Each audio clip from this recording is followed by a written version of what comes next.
শুধু এটা না, আপনারা অনেকেই আছেন যে আমরা সরকার সারা বছরে বিভিন্ন শস্যের ক্ষেত্রে এরকমের প্রণোদনা দিয়ে থাকে।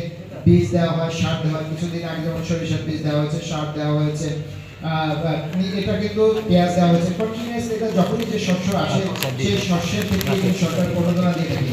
এটার একটা বড় কারণ হচ্ছে যে আপনাদের যে উৎপাদন খরচ, সেই উৎপাদন খরচটা যেন একটা কমিয়ে নিয়ে আসা যায় এবং আপনারা উৎসাহিত হয়। একটা জিনিস আপনাদের খেয়াল করতে হবে যে আমরা উন্নত হচ্ছি, আমাদের জনসংখ্যার পরিমাণও বাড়ছে, কিন্তু আমাদের কিন্তু জমির পরিমাণ কমে যাচ্ছে। কিন্তু আমাদের ফসল যদি আপনারা দেখেন যে ফসল উৎপাদন আমাদের দিনকে দিন বেড়ে যাচ্ছে। বড় কারণ হলো যে উন্নত প্রযুক্তি, উন্নত বীজ, উন্নত সার, সব কিছু দেয়া এই যে জিনিসগুলো আমরা যখন ব্যবহার করছি, তার কারণে যেটা হচ্ছে যে আমাদের ফসলের উৎপাদন বেড়ে যাচ্ছে। আমাদের যে চাহিদা আছে সেই চাহিদা কিন্তু আমরা নিজেরাই আমাদের সারা মানে বাংলাদেশের যে চাহিদা যেটা আছে সেই চাহিদা কিন্তু বিশেষ করে ধানের বা চালের যেটা বলি আমরা, এই চাহিদা আমাদের চাহিদা আমরাই পূরণ করি, আমাদের কিন্তু বাইরে থেকে ইম্পোর্ট করতে হয় না। তো এই যে আমরা যে কৃষি নির্ভরশীল, আমরা আমাদের বিভিন্ন জায়গায় শিল্প কারখানা হচ্ছে, আমাদের কিন্তু কলকারখানা হচ্ছে, আমাদের এইটাও যেমন বেড়ে যাচ্ছে, তার সাথে সাথে আমাদের কিন্তু কৃষির উৎপাদনও বেড়ে যাচ্ছে। আমরা সবাই আসলে কৃষক ফ্যামিলির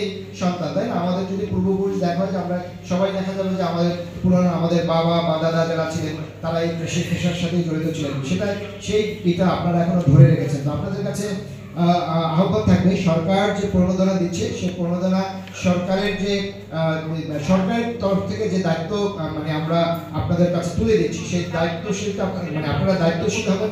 আপনারা এটা নিজেরা নিজেদের জমিতে এটা ফলানোর চেষ্টা করবেন। এটা আপনারা বিক্রি না করে দিয়ে, এটা অনেক আছে যে এগুলো নিয়ে আবার বিক্রি করার চেষ্টা করে, এইটা যেন না হয়।